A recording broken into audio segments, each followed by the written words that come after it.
CGC screws up, influencers most to blame. Ladies and gentlemen, welcome back. A big welcome back, actually, because I'm finally home. After a 2-week hiatus where I was on vacation, I am getting back into my comic book room, ready to do comic book videos on the channel once again. What's really funny about this is it was like when I was gone, I was thinking to myself, like, oh man, like there must have been so many things that I've missed. Like so much has changed. I'm sure that there's tons of new things going on in the comic book market. I'm sure there's tons of new stories that I have to unpack or catch up on. And, I get back and I start to look at what is happening in the comic book zeitgeist as of late. And it's like, oh, CGC is still screwing up. People are mad at influencers for talking about CGC. It's like, oh, okay, I see that we haven't really changed much there. And it's like, oh, okay, Josh's Comics is still making random meme comic books, the trending books of the week. And it's like, oh, okay, nothing has changed. Everything is exactly where I left it. And I love that. I love that about us. No matter what happens, there you are. It's like no matter where you go, comic book collector, you're still there. It's really nice feeling. Actually, it's a really nice feeling to be back in the mix and to report on things that we've been reporting on for years, because there you have it once again in front of you guys. Bloated CGC slabs, another scandal. Bloat-gate? Well, I don't really know if it's actually going to be a gate, although bloat-gate is a hilarious sounding term. But if we're really being honest, I don't know how big of an issue this really is, how prolific it is. I recently got a batch of CGC books back. If you guys saw my CGC unboxing video, and mine were totally fine. But for this particular submitter, they ran into this problem right here. This is a post coming out of 99 Newsstand's Instagram, which was actually a video or a clip from a video that Automatic Comics had put out. I will put links in the description to both of these videos and posts so that you guys can actually check it out. But this is what the post had to say. Bloated CGC slabs, bloated, bulging, inflated. Call it what you want. It ain't good. And as you guys can see from the video, this person submitted a bunch of books to CGC, and whatever the quality control issues was going on with this thing, but all the books seem to not be stacking properly on top of each other, as if the cases were a little bit inflated with extra air. And now they kind of have created a nice little spinner rack, which I think is actually kind of fun. Maybe not the biggest deal in the world. I mean, it's not good. It's not a good thing that these cases are doing this, but at the same time, it's just kind of hilarious. At least it's not bending the books. I'd rather have an inflated CGC case than a bent CGC case. So, in a lot of ways, CGC is improving if we're really going to give them a little bit of credit on this one. But I think what is kind of maybe more important for the conversation in this video here today is, the conversation around reporting of the news itself. Shout out to Minor Keys Comics. I think he was having a little bit of a fun thing with this meme that he posted right here, but it says comic book YouTubers when there's a new issue with CGC cases, and we can see the angry video and meme that corresponds with that. And I think that this is funny because it's like, it's how I started the video. It's, CGC screws up, but influencers are the problem. And so in this video, I just want to do a quick little recap, get you guys caught up to speed of what is going on with, the latest in CGC, and then also talk a little bit about influencers and maybe the responsibility that we have, and at least kind of, give you guys my perspective on what I view as my role to you guys as I report on these things. But of course, before I get into it, if you guys could like, comment, subscribe, I appreciate it. Helps with the channel doing those things. But there you guys see it. Again, bloated CGC slabs. Now, I wasn't really going to make a video about this because, like I already said in the beginning, how big of an issue is this really? It's just like one example of a video that Ryan got sent to him that, I think is worth having a conversation. We can kind of talk about it and say like, hey, has anyone else had some of these quality control issues? This was one video. And then Ryan, of course, pointed to this Reddit post that came out a month ago where somebody also had a similar issue. But, in the aggregate, is this like a really big, endemic problem to the CGC slabs?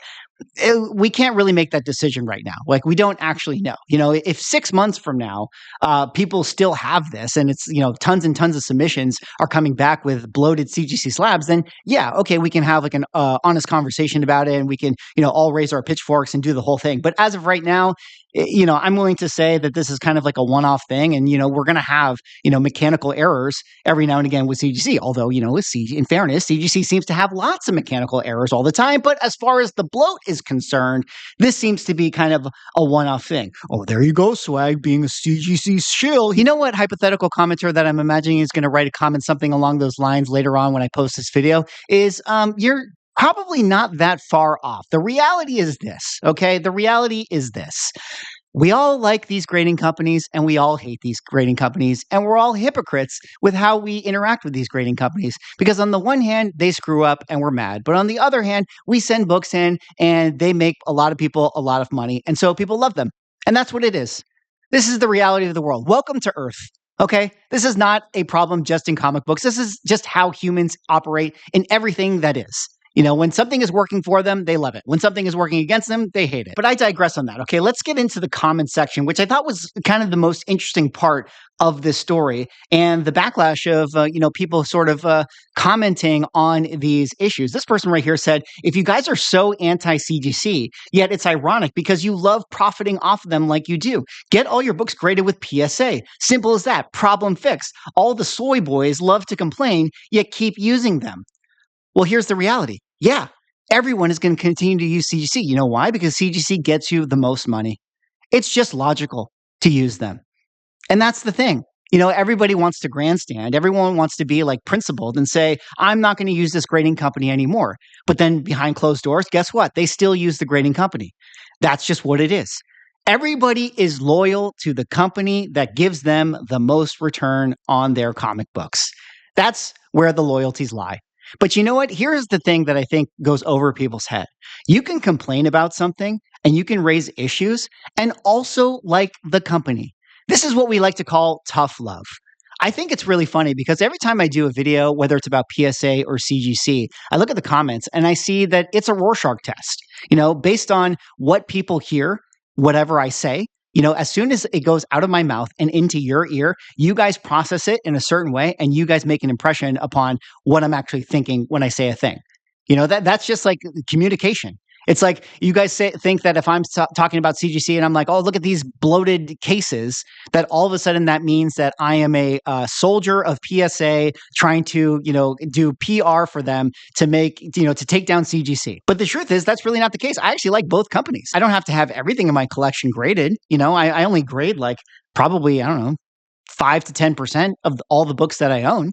But, the ones that are expensive, the ones that, serve a purpose to be graded, if I have something that's very highly valuable and if it's something that I actually want to sell, yeah, I'm going to use CGC for the most part. I might use PSA on some things, maybe more of the modern copper stuff or maybe some Bronze Age books, and as we kind of determine if the secondary market sales are comparable to that of CGC, then I'll, start to make a determination based on aesthetics and companies that I like and which one I should use on a case-by-case basis. But for right now, if I have an extremely valuable comic book, it's only logical to use CGC for that because it commands the most money at this moment in time. And this is why I like to do these reports where I kind of check in on the PSA sales. I think it's the most interesting thing because that is going to yield the biggest change in, the market's behavior when we start to see how these books are actually selling. So when this person says, if you guys are so anti-CGC, why don't you use PSA? The reality is that they're not going to use PSA if they can't get the same amount of money.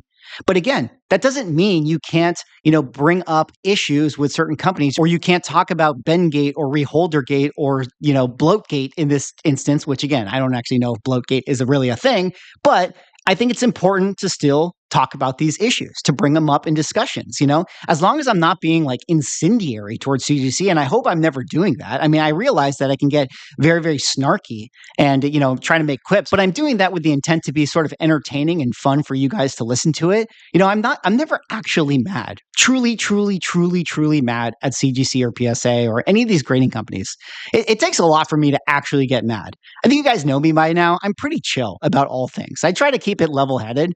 And so even if I'm, hypothetically raising the pitchfork for a certain video, it's really just to kind of, put a signal boost on whatever's going on in the comic book community and have it be a discussion and hopefully have that be something that, leaks up to the powers that be so that they can make improvements and changes to what's going on. And again, that kind of goes back to, sort of what I view as my responsibility as a content creator. So that's why I think it's kind of funny where it's like comic book YouTubers, when there's a new issue with CGC cases, I think that this comment kind of sums it up. Haha, man, it's crazy. The wishing and hoping for CGC screw ups is really wild. Everyone is ready to jump down their throats for clicks. Really weird to me. Here's the truth. Okay, let's have a real conversation about this. Let's be really honest. I actually don't want CGC to screw up. I actually don't like having to cover this drama. Because on the one hand, you guys may think that, oh yeah, drama gets the clicks, and it does for one-off videos. If CGC does a really big screw up, yeah, I'm going to cover it, and I'm going to be like, oh, CGC screw up, and it's going to get a lot of views because it's going to be a very, very important moment in time, and everyone, for the most part, in comic books is going to want to tune in and know what's going on in that. But you know what's even better than drama and negativity and CGC screwing up? You know what's even better than that? When everybody is using CGC and everybody loves comic books, because then I can make any video about any topic ever and people tune into that instead. Positivity is way better from a content creator's standpoint than negativity is. Okay, so I don't enjoy having to make CGC screw up videos or PSA screw up videos. And let's be honest, they're coming. PSA is going to have a lot of problems. Okay, I'm just waiting for the big scandal when somebody cross grades a CGC restored book into a PSA slab, and it turns out that PSA, it just says that it's a regular unrestored book. And then someone's going to make a video about that, and they're going to say, like, guess what, guys? It's actually a restored CGC book, and I got to pass their restoration team. That's going to happen. And it's going to be a big scandal, and it's going to be a big screw up, or some JSA signature, or not JSA, some signature series that comes out with PSA is going to be like a forged thing. It's all going to happen. Okay. PSA is going to ruin all these things. In fact, there's been a lot of conversation with PSA right now about how they've been mislabeling a lot of the creators on their labels.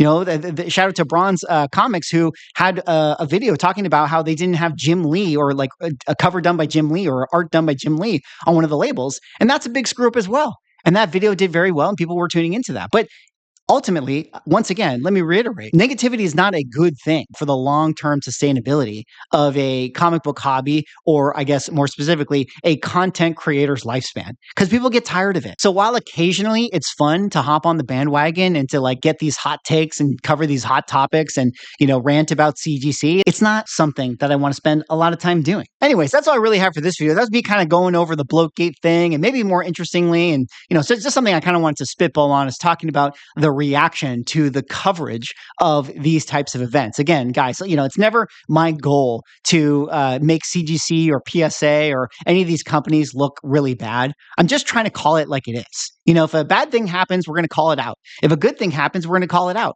I think that's the other thing too, is that, we have such a negativity bias that, like, when CGC screws up, it's like, oh, look at all these content creators making videos about CGC, complaining about them. But think of all the videos of content creators that are doing unboxings, or that content creators are doing like back from CGC, or whatever the case is. Like, all of those are positive depictions of CGC. Or even every time they just like go to a Comic-Con and they're showing all the CGC books on the wall, or they're, picking up comic slabs or whatever. All of that is positive stuff. Anyways, that's all right for this one. That was me kind of going over this and a little bit of the community reaction. It's good to be back, guys. It's good to be back in the swing of things. We're going to have a great week of videos and content. I got a lot of interesting things I want to do as far as videos this week. I got some more books back from CGC that we're going to have some conversations about. I think that'll be cool. I'm going to do an update to the comic book index.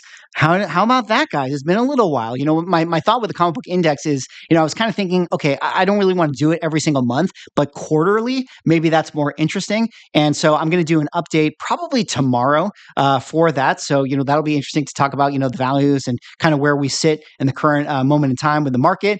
So stay tuned for that. Anyways, thanks so much for watching. Like, comment, subscribe. See y'all in the next video.